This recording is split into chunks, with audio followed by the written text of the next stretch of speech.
जेते रूप नक्र कहले कौन नक्र रूपी रोग कि न करि पारी केसरी की करे छागल परी माने रोग जदि आसीଯିव केड़े सुंदर पुरुषटाले छेड़ी टू हीन देखा ठाकुर भावधारा गोटे गोटे भजन गोटे गोटे पद कर राति पाई दिन हो तो कहवार तात्पर्य होची काकु से धरबनी ना विद्या विनय संपन्ने ब्राह्मणे गविहस्तिनी शनिचैव सपाके च पंडिता समदर्शिना समदर्शी भाव यदि थी जेड़ बड़ दुष्ट जेड़ बड़ जी आस ठाकुर खाली धरदेव प्रभु ये आसची आपण बुझे किसी कह पड़े ऑटोमेटिक से तुमको देखी पड़े तार प्रश्न उत्तर पाई एमती गोटे भक्त थिले देखा गरीब किंतु सी जनकर धान धार कर पारना दुष्ट स्वभाव लोक चाकर भी करचंती कौन करेंगे जीवन तो पुणी चलो परिवार चलो ए भावना धारा रे से कौन कले किछि पैसा से धनी मानी लोक धनी मानी लोक जब आनी दे पारना पैसार अभाव गरीबर से समय तो एत नाला ठाकुर आशित थे ठाकुर चंदन उत्सव कौ सी जहाँ कहती एवं धन मान से माने जाऊ कहले बाबा केबी भी मुझे ठाकुर पाक जीवी ठाकुर कहले एत गरीब रही चलु ठाकुर तो किसी मागु ठाकुर को मागे कहले ठाकुर कहले मुझे काली आसबि शुणे मे कौन तो किसी कौन ना कौन डाक परिवार सब ना सब भल अच्छे कौन असुविधा कहले पिला मैंने तो पढ़ापढ़ी खर्च नहीं तू कौन गुजराण मेटुनी तो मन दुख होची केबे नहीं आपण मन दुख होता ठाकुर कहले मुझे तो पाखे हारी आउंस देले काटे किसी दरकार ना किसी दरकार नहीं मत आपण कृपा करतु सबुदिन आश्रम को आसते सब मेलार आसते आपण हसरे मो हस टी मिसी जाते प्रभु ये दुख सुख संसार लगे रही मत सी दिखती प्रभु जदि आप सुख देदेवे मुझे आसिया को मन दुख मत सबुदिन एमती अभाव अंतर रखु आनंद गवार बोले एत अभाव रोच आहरी अभाव ना कौट मागी जाए चढ़ी जाऊ तुम्हें तो अच्छा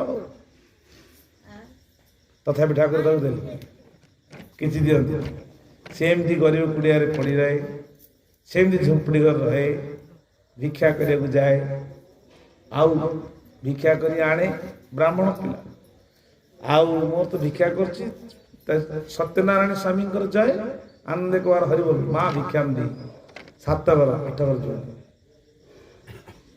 से 8 घर आण से परिवार चलो जदि आवश्यक पड़े किसी धनी मान लोक मागे आने कहला आगे एमती असुविधा अच्छी पिलाटा पढ़ी पारनी ठाकुर को मागी था ताकू दे कहला कि आप साहय करता पर मुहूर्त में आपको देदेवी तो गला ठाकुर तो अंतर भी एरे परीक्षा करेंगे भले चूज कले जे मत करे आस तार करे मु सर्वनाश सबू नाश कले तो आपणार करेंगे आउ खाली ना आप गला समय आसला धनी मान लोक कहला केते टका ना से समय 500 टंका देले पिलांगर या दरकार मु आपको एति दिन भितर सुझेदेवी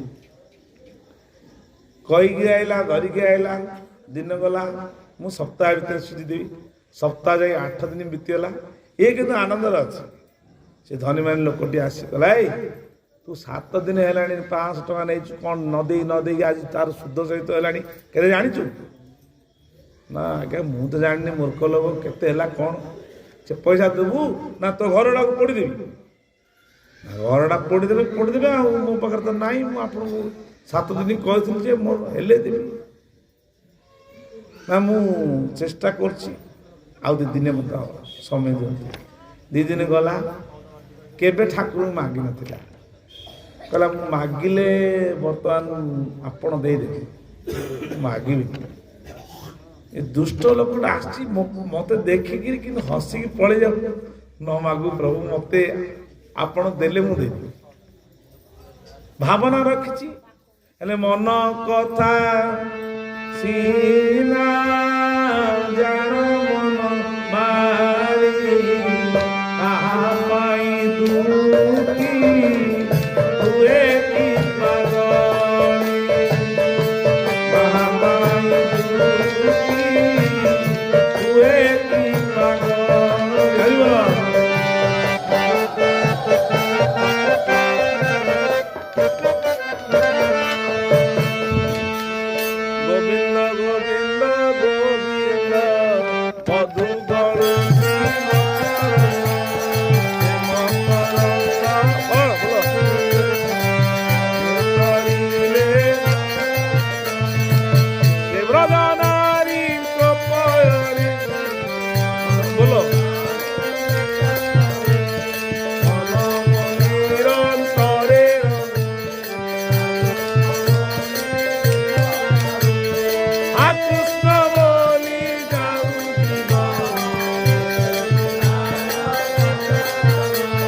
ଠାକୁର କହିଲେ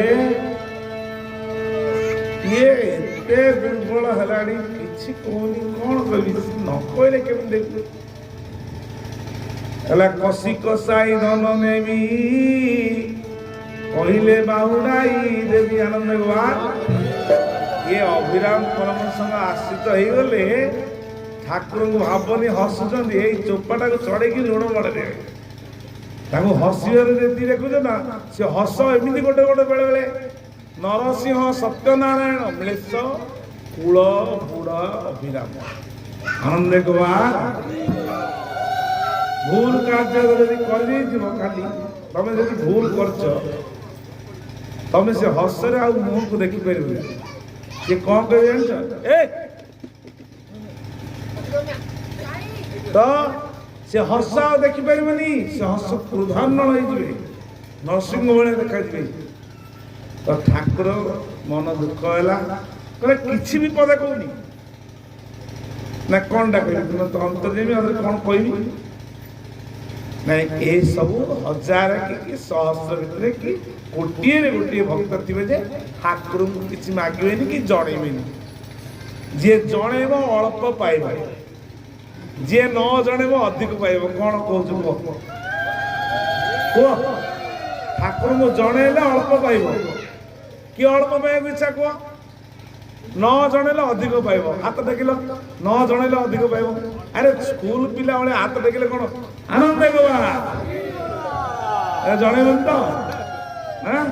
ଦେଖିବା ମୁଁ କେତେ ଗୋଷ୍ଠୀ ଶୈଳୀ ଆଉ ତ ଜଣେଇବା ପାଇଁ ନ କହୁଛ, ମୁଁ ଭାବିବି ସିଏ ଅଧିକ ପାଇବ। ଯିଏ ଜଣେଇବ କମ ପାଇବ। ତେଣୁକରି ଆମେ ଅଧିକ ପାଇବା ଜାଗାରେ କଣ ଦରକାର, କଣ କହିବ ଜଣେଇଲେ। ସେ ଲୋକଟା ଯେମିତି ତା 2 ଦିନ ପରେ ଆସିଲା, ପ୍ରଭୁ ଏ ତ ବିଗିଡ଼ି ଯାଉଛି, ବିଭିନ୍ନ ପ୍ରକାର ଭାଷା କହୁଛି, ତୁମକୁ ଏଇଟା ଭଲ ଲାଗୁଛି ତ? ଠାକୁର କହୁଛି, ସିଏ ଆଉ କଣ କହିବ? କହିଲେ ବନ୍ଧୁ ଖୋଜିବାକୁ ଗଲି ନିଖିଳ ଜଗତେ, ତୋର ପରି ବନ୍ଧୁଟିଏ ନମିଳିଲା ମୋତେ, ବନ୍ଧୁ ବୋଲି ଜୀବନ ସ୍ନେହ ନ ପାଇଲେ କାଳେ, ଏ ସ୍ନେହ ନ ପାଇଲେ ଖୁସି ପାରୁ।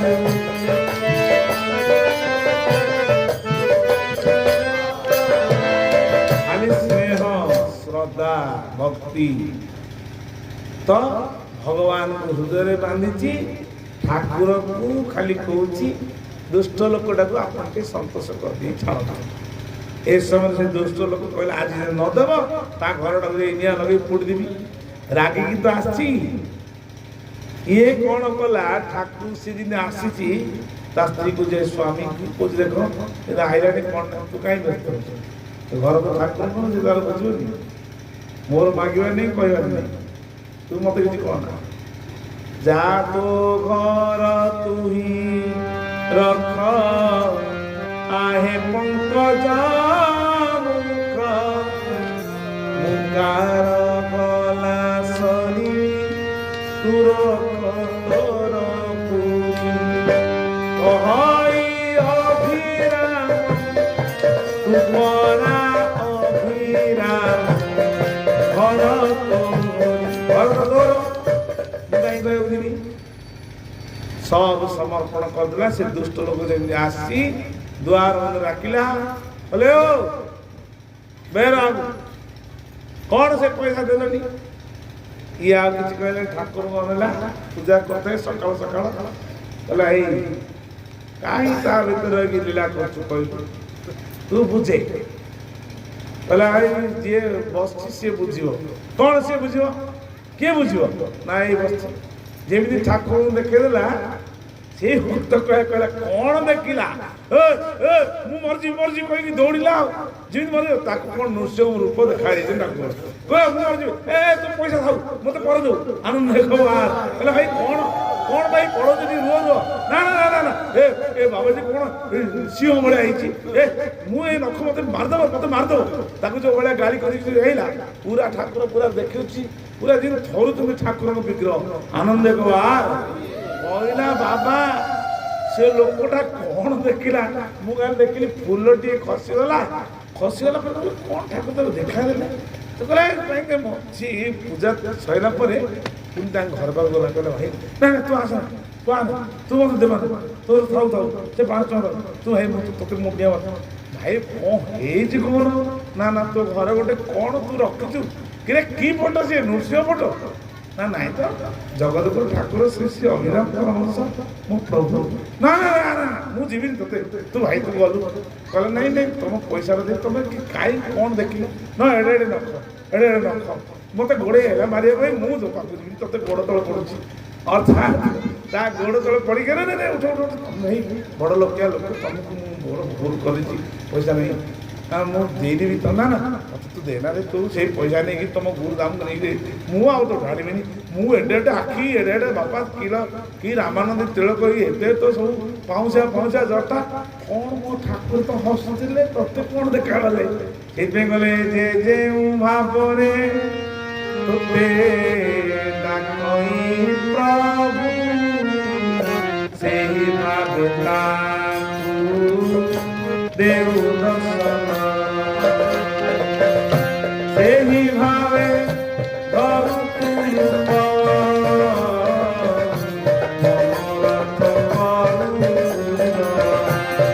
ଆନନ୍ଦ ଭାବରେ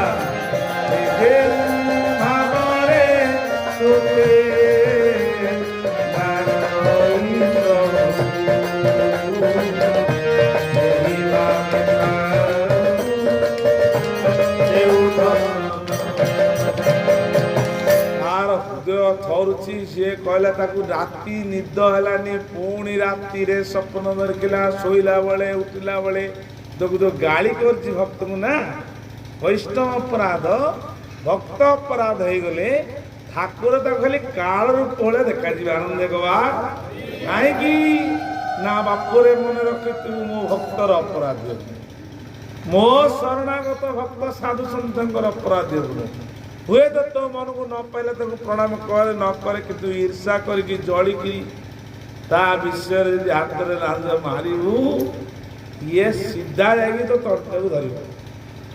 ତେଣୁକରି ଭକ୍ତ ଅପରାଧ ବୈଷ୍ଣବ ଅପରାଧ ଯଦି କିଛି ହେଇଯାଇଛି ବାବା କଣ ଗୋଟେ କୋଉ କହିଦେଇଛି କ୍ଷମା କରିବେ। ଆପଣ ତ ତିଆକି ବୈଷ୍ଣବ ଲୋକ ନହେଲେ ଭାଇ ଭକ୍ତ ଭାଇ ଏଇ ତତେ ଗୋଟେ ପଦେ କହିଦେଲି ଯଦି ସେ ବାବାଜୀ କିମ୍ବା ଭକ୍ତ ତୁ ଗାଡ଼ି କରିବାଟାକୁ କିଛି ନ କହିଲା ସରିଗଲା ଖାଲି ମୌନ ହେଇକି ରହିଗଲା ହଉ ପଳେଇଲା ତୋ ପାଖରେ ମୁହଁଟା ତା ହସ ମୁଖଟା ମଉଳିଗଲା ବାସ୍ ଏତିକି ହଉ ନାରାୟଣ ସ୍ୱାମୀ ଆନନ୍ଦ ଆଜି କହିପାରିବ ଯଦି ମୌନ ହେଇକି ପଳେଇଲା ତତ୍କ୍ଷଣା ଯାଇକି କ୍ଷମା ମାଗିବୁ ଭଲ କଥା ନହେଲେ ତୁ ରାତିରେ ଶୋଇପାରିବୁନି ଖାଇପାରିବୁନି ପିଇପାରିବୁନି ତତେ ସେଇଆ ହିଁ ଦେଖାଯିବ। ଏଇଟା ଯଦି ଅନୁଭବ କରିନାହାନ୍ତି କେବେ କରିବ। ତେଣୁକରି ତାକୁ ଆଉ ନିଦ ହେଲାନି ଶୋଇଲା ବେଳେ କହିଲା କ'ଣ ମୋତେ ଦିନ ସାରା ସେଇ ମୁହଁ ଦେଖାଉଛି ତୁ ମୋ ଭକ୍ତଙ୍କୁ ଗାଳି କରୁଛୁ ଯିଏ ସିଏ ଦେଖୁଛି ଶୋଇଲା ବେଳୁ ତା ଉପରେ କି ଛାତିରେ ମାଡ଼ି ବସୁଛୁ।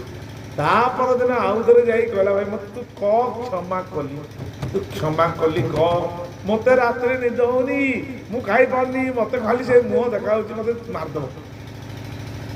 କହିଲା ଏତେ ଦିନ ହେଲା ଗାଳି କରୁଥିଲା ପ୍ରଭୁ ଆଉ କିଛି କହନ୍ତୁନି ନିଷ୍କାମ ଭକ୍ତର ଏତେ ତାକତ ନ ମାଗିବା ଭକ୍ତରେ ଏତେ ପାୱାର ମାଗିଦେଲେ ତ ସେ ଦେଇଦେବ କ'ଣ ନେଇଛନ୍ତି